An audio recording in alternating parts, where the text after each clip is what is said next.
Syekh Abu Hasan Al-Asy'ari.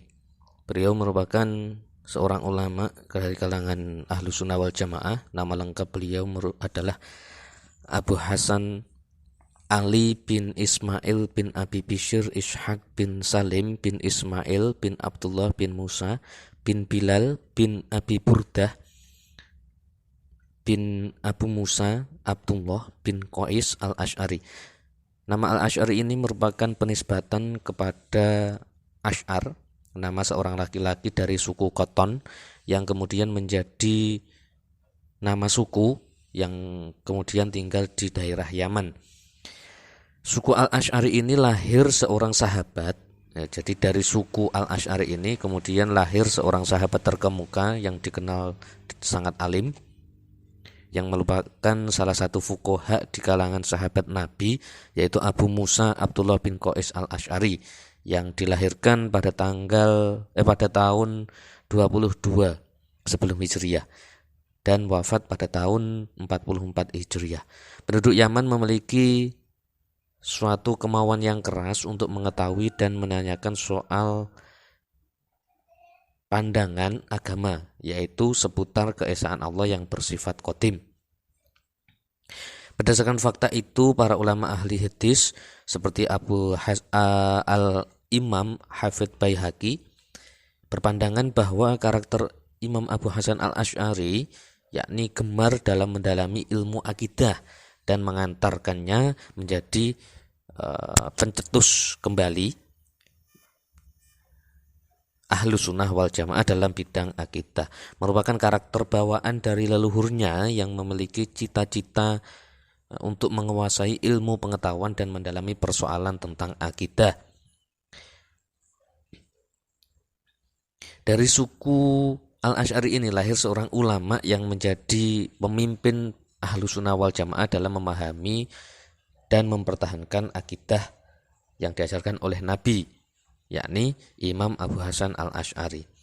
Imam Abu Hasan Al-Asy'ari ini awalnya merupakan tokoh aliran Mu'tazilah sampai usia 40 tahun. Kemudian ia kembali ke Ahlus Sunnah wal Jamaah. Antara lain menurut Al-Hafidz Ibnu Asakir At-Timishki, Syamsuddin Ibnu Kholikan, dan Tajuddin Al-Subki, setidaknya ada dua hal yang melatar belakangi kenapa Imam Abu Hasan Al-Asy'ari ini kembali dari Mu'tazilah ke Ahlus Sunnah wal Jamaah. Yang pertama, yakni ketidakpuasan Imam Abu Hasan Al-Asy'ari terhadap ideologi Mu'tazilah yang selalu mendahulukan akal, tetapi tidak jarang juga mereka itu menemukan jalan buntu yang kemudian mudah dalam dipatahkan argumentasi akal yang sama. Ketidakpuasan Imam Abu Hasan Al-Asy'ari ini dapat dilihat dengan memperhatikan beberapa hal. Antara lain, yakni sebelum Abu Hasan Al-Asy'ari keluar dari aliran Mu'tazilah, dia tidak keluar rumah selama 15 hari. Lalu pada hari Jumat setelahnya dia keluar Masjid Jami' dan naik ke atas mimbar dengan berpidato, "Sebenarnya saya telah menghilang dari kalian selama 15 hari. Selama itu saya meneliti dalil semua ajaran yang ada. Ternyata saya tidak menemukan jalan keluar. Dalil yang satu tidak lebih kuat daripada dalil yang lain. Lalu saya memohon petunjuk kepada Allah dan ternyata Allah memberikan petunjuknya kepadaku untuk meyakini apa yang saya tulis dalam beberapa kitab. Mulai saat ini saya mencabut semua ajaran yang selama ini saya yakini." Kemudian Imam Abu Hasan Al-Asy'ari menyerahkan beberapa kitab yang ditulisnya sesuai dengan madhab Ahlus Sunnah wal Jamaah kepada orang yang berada di sana. Di antaranya adalah kitab Al-Luma' fi Radd Al-Zahir wal Bid'ah, kitab yang memaparkan kerancuan Mu'tazilah yang berjudul Kasyif Al-Atsar wal Had Al-Asrar, dan kitab-kitab yang lain. Ketidakpuasan Imam Abu Hasan Al-Asy'ari dengan paham Mu'tazilah dapat pula dilihat memperhatikan riwayat yang lain yang mengisahkan perdebatan beliau dengan Abu Ali Al-Jubai. "Bagaimana pendapatmu tentang nasib 3 orang yang meninggal dunia? Satunya orang mukmin, satunya orang kafir, dan satunya anak kecil. Al-Jubai kemudian menjawab, orang mukmin akan memperoleh derajat yang tinggi, orang kafir akan celaka dan anak kecil akan selamat. Mungkinkah anak kecil tersebut meminta derajat yang tinggi kepada Allah? Oh, tidak mungkin, karena Allah akan berkata kepada anak itu, orang mukmin itu memperoleh derajat yang tinggi karena amalnya, sedangkan kamu belum sempat beramal, jadi kamu tidak bisa memperoleh derajat itu. Kemudian Imam Abu al-Asy'ari mempertanyakan kembali, bagaimana kalau anak kecil itu menggugat kepada Allah dengan berkata, Tuhan, demikian itu bukan salahku. Andaikan engkau memberiku umur yang panjang, tentu aku akan beramal seperti orang mukmin itu. Oh, tidak bisa. Allah akan menjawab, bukan begitu. Justru Allah telah mengetahui bahwa bila kamu diberikan umur yang panjang, maka kamu akan durhaka, sehingga nantinya kamu akan disiksa. Karena itu, demi menjaga masa depanmu, aku matikan kamu sewaktu masih kecil, sebelum kamu menginjak usia taklif. Kemudian Imam Abu Hasan al-Asy'ari bertanya kembali, bagaimana seandainya orang kafir itu menggugat kepada Allah dengan berkata, Tuhan, Engkau telah mengetahui masa depan anak kecil itu dan juga masa depanku. Tapi mengapa engkau tidak memperhatikan masa depanku dengan mematikan aku sewaktu masih kecil dulu, sehingga aku tergolong orang yang selamat seperti anak kecil itu? Dan mengapa engkau biarkan aku hidup hingga dewasa sehingga aku menjadi orang kafir dan akhirnya aku disiksa seperti sekarang? Mendengar pertanyaan Imam Abu Hasan al-Asy'ari ini, Al-Jubai menghadapi jalan buntu dan tidak mampu memberikan jawaban. Akhirnya beliau berseloroh, kamu hanya bermaksud merusak keyakinan yang telah ada. Imam Abu al-Asy'ari, aku tidak bermaksud merusak keyakinan yang selama ini Anda yakini, tapi guru tidak mampu menjawab pertanyaanku. Tadi buah dari hasil pemikiran Imam Abu Hasan al-Asy'ari bahwasanya Mu'tazilah itu ketidakpuasan dengan ajaran yang diajarkan Mu'tazilah yang terlalu mendominasikan akal. Kemudian yang kedua, beliau bermimpi bertemu dengan Nabi. Jadi waktu bermimpi itu pada bulan Ramadan, Imam Abu Hasan al-Asy'ari tidur dan bermimpi bertemu Nabi. Beliau berkata, wahai Ali, tolonglah pendapat-pendapat yang diriwayatkan dariku, karena itu yang benar.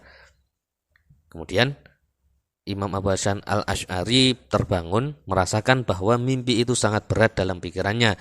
Dia terus memikirkan apa yang dialaminya dalam mimpi itu. Pada pertengahan bulan Ramadan, dia kemudian bermimpi lagi bertemu dengan Nabi, dan beliau berkata, apa yang kamu lakukan dengan perintahku dulu?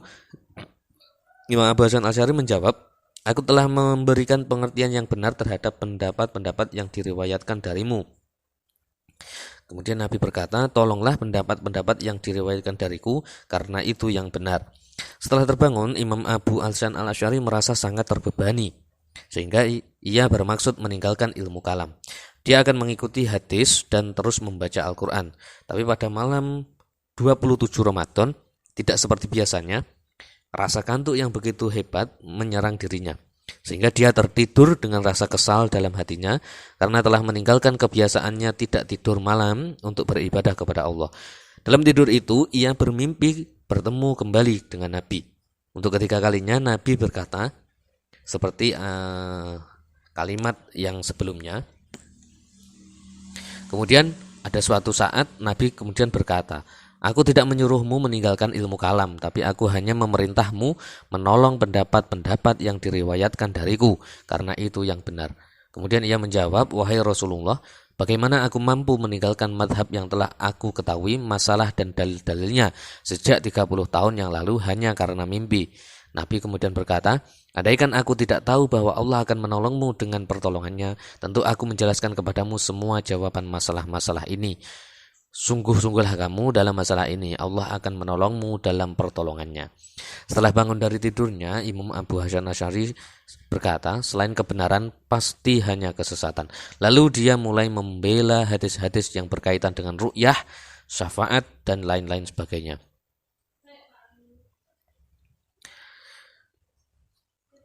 Jadi ada dua hal itu tadi yang menjadi tolok ukur kenapa Imam Abu Hasan al-Asy'ari keluar dari golongan Mu'tazilah lalu kembali kepada golongan Ahlus Sunnah wal Jamaah. Jadi selain karena ketidakpuasan Imam Abu Hasan al-Asy'ari dengan cara berpikir Mu'tazilah, beliau juga telah bermimpi bertemu dengan Nabi dan dijelaskan untuk membela hadis-hadis dari Nabi, pendapat-pendapat dari Nabi, karena itu adalah pendapat yang benar. Ketika Imam Abu Hasan al-Asy'ari berada di aliran Mu'tazilah, aktivitasnya yakni mengarang kitab yang membela ajaran Mu'tazilah. Tidak jarang ia kemudian mewakili gurunya yakni Abu Ali al-Jubai dalam forum perdebatan. Setelah Imam Abu Hasan al-Asy'ari keluar dari Mu'tazilah dan beralih ke Ahlus Sunnah wal Jamaah, aktivitas intelektualnya semakin bertambah. Imam Abu Hasan al-Asy'ari mengisi hari-harinya dengan mengajar teologi di Masjid Jami' Kota Basrah yang dipenuhi kaum pelajar dari berbagai penjuru. Di samping aktivitasnya itu, beliau juga menjawab berbagai pertanyaan yang datang dari berbagai daerah.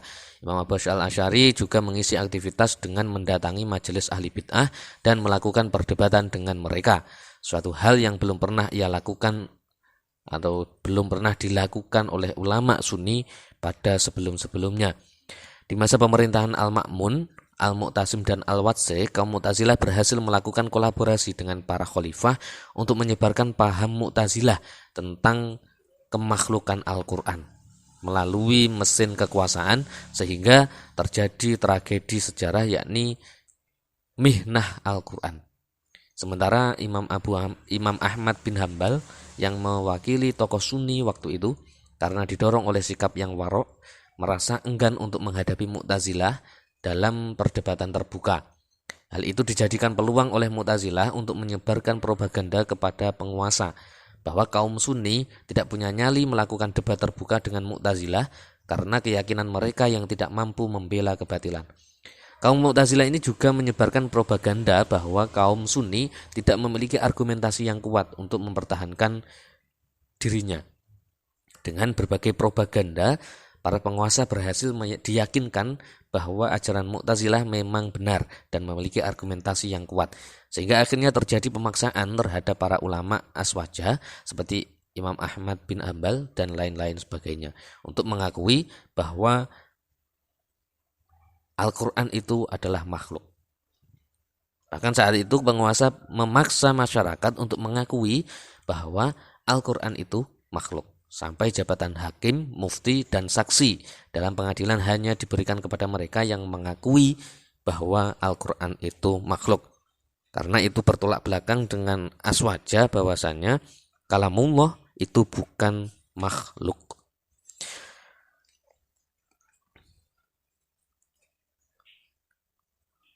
Waktu itu sebenarnya muncul pakar teologi yang beraliran Sunni seperti Imam Abu Abdul Aziz bin Yahya Al-Kinani, Al-Harith bin As'ad Al-Muhasibi, Abdullah bin Sa'id bin Kulab, dan banyak lagi yang waktu itu mampu menghadapi kaum Mu'tazilah dalam forum perdebatan. Hanya saja karena mereka menjalani kehidupan suhud, mereka merasa enggan untuk duduk bersama dalam majelis dengan kaum Mu'tazilah yang dianggap sebagai ahli bid'ah.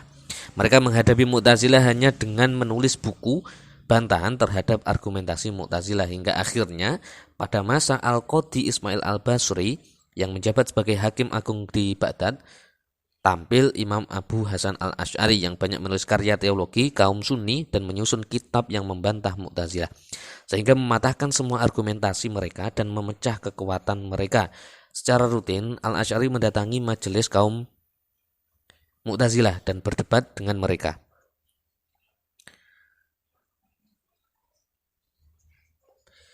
Bahkan sejarawan terkemuka Ibnu Khaldun pernah berkata, hingga akhirnya tampil Syekh Abu Hasan al-Asy'ari dan mendebat berbagai tokoh Mu'tazilah tentang masalah sholah dan aslah. Lalu dia membantah metodologi mereka dan mengikuti pendapat Abdullah bin Sa'id bin Kulab, Abu Abbas Al-Qalanisi, dan Al-Harits Al-Muhasibi dari kalangan pengikut salaf soleh. Laporan Ibnu Khaldun ini menyimpulkan bahwa setelah Al-Asy'ari keluar dari paham Mu'tazilah, dia mengikuti madhab Abdullah bin Sa'id bin Kulab, yakni merupakan pengikut salaf dan ahlu sunnah wal jamaah. Di antara karangan dari Imam Abu Hasan al-Asy'ari yakni Tarikh Baghdad, Tobaqat Asy-Syafi'iyah, Ad-Dibaj Al-Mudhahab, Mi'raj Al-Janan, dan lain sebagainya, di mana itu menjelaskan bagaimana Imam Abu Hasan al-Asy'ari keluar dari paham Mu'tazilah, kemudian beliau kembali kepada madhabus salafus sholih.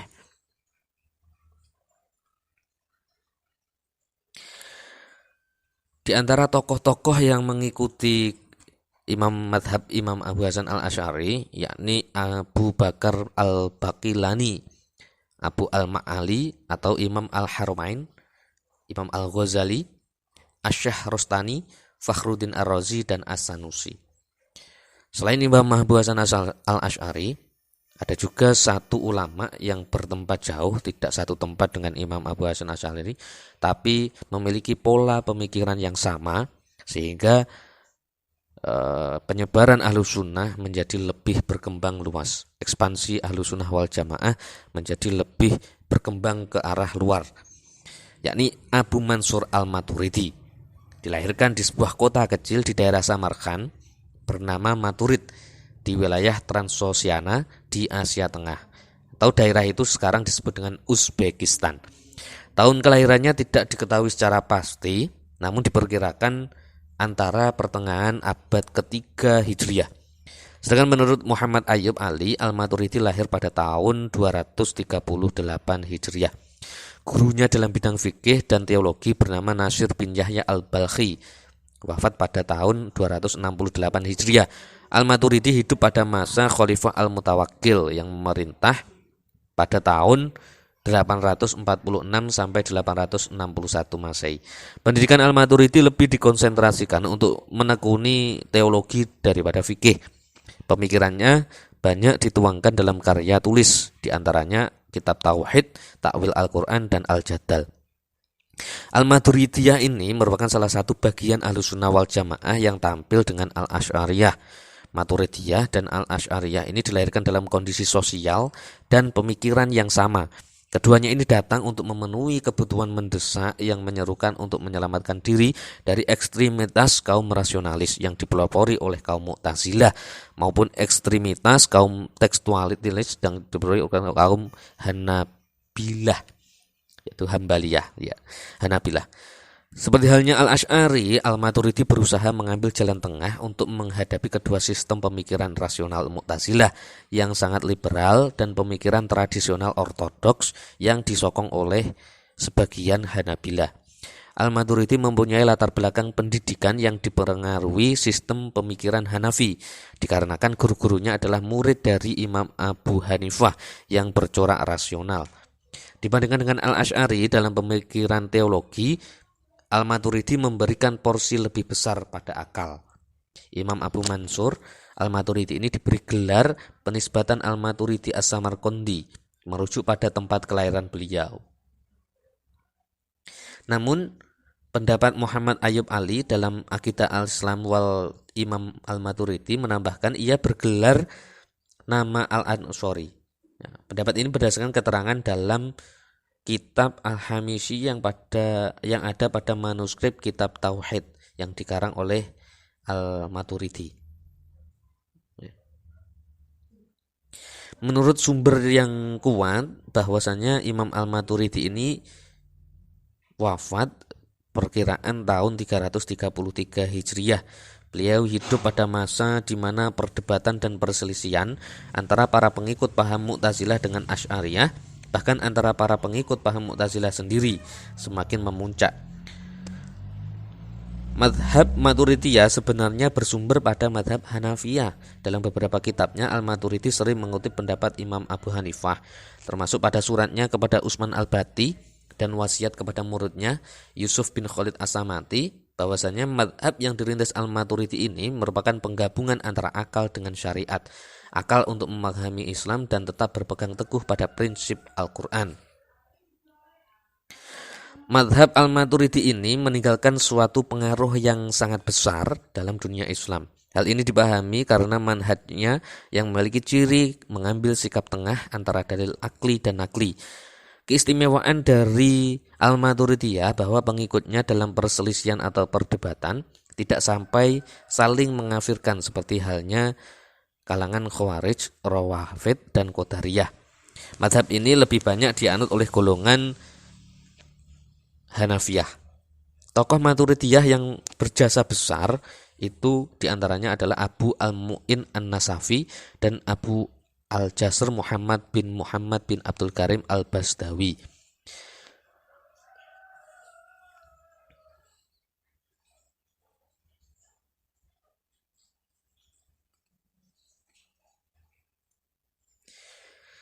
Nah, jadi karena hidup bersamaan tapi dengan pola yang sama, tapi bertempat tinggal berbeda antara Imam Abu Hasan dan Al-Maturidi ini, tentu ada satu dua persamaan antara keduanya, dan juga tentu ada perbedaan di antara keduanya. Nah, di antara persamaan antara Al-Asy'ari dan Al-Maturidi ini, nah, dikarenakan kedua tokoh ini kan tidak pernah bertemu, dikarenakan tempat tinggal dan posisi hidupnya itu berbeda. Yakni Al-Maturidi ini hidup di negeri belakang sungai atau berada di Uzbek. Kalau lihat di peta agak jauh dengan posisi Imam Abu Hasan Al-Asy'ari yang hidup bertempat tinggal di Irak.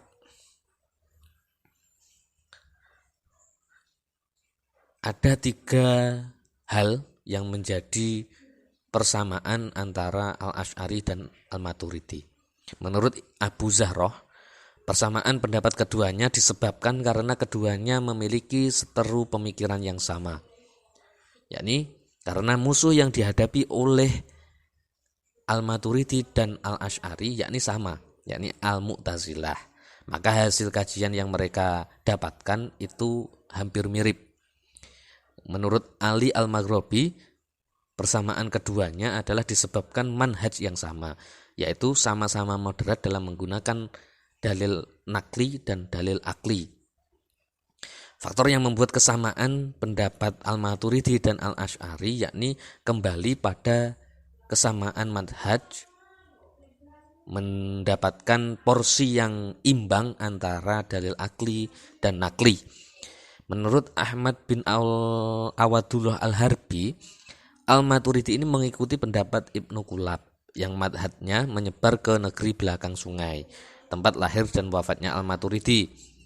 Sebagaimana maklum, Al-Asy'ari setelah keluar dari paham Mu'tazilah juga menempuh metode Ibnu Kulab dan pengikutnya. Ya, itulah di antara 3 persamaan Al-Asy'ari dan Al-Maturidi. Sedangkan ada hal juga yang menjadi perbedaan antara cara berpikir Al-Asy'ari dan Al-Maturidi. Ketika madhab mereka sudah menyebar, pengikut dari kedua madhab berdiskusi dan menemui perbedaan. Perbedaan itu dipetakan, didiskusikan, lalu kemudian disimpulkan bahwasanya ulama menjelaskan aspek perbedaan antara keduanya, sebagaimana dirilis dalam Al-Maturidiyah Dirosatun wa Takwiman. As-Subki pernah berkata, tafahhastu kutubal al-Hanafiyah fawajadtu jami'al masailil lati bainana wa bainal Hanafiyah khilafun fiha salasa asyrota mas'alatan minha ma'nawiyun situ masaila wal baqi lafzi wa tilka situ al-ma'nawiyah la taqtadi mukhalafatahum lana wala mukhalafatuna lahum fiha takfiran wala tabdilan. Aku meneliti kitab Hanafiyah atau Al-Maturidiyah, maka aku dapati semua masalah antara Al-Asy'ari dan Hanafiyah atau kita dan Hanafiyah. Terdapat perbedaan 13 masalah. Di antaranya 6 maknawi dan lainnya lafzi. Sementara 6 yang manawi itu perbedaan mereka dengan kita atau perbedaan kita dengan mereka tidak menuntut pengafiran dan pembid'ahan. Jadi tidak ada tuntutan antara pengkafiran dan pembid'ahan.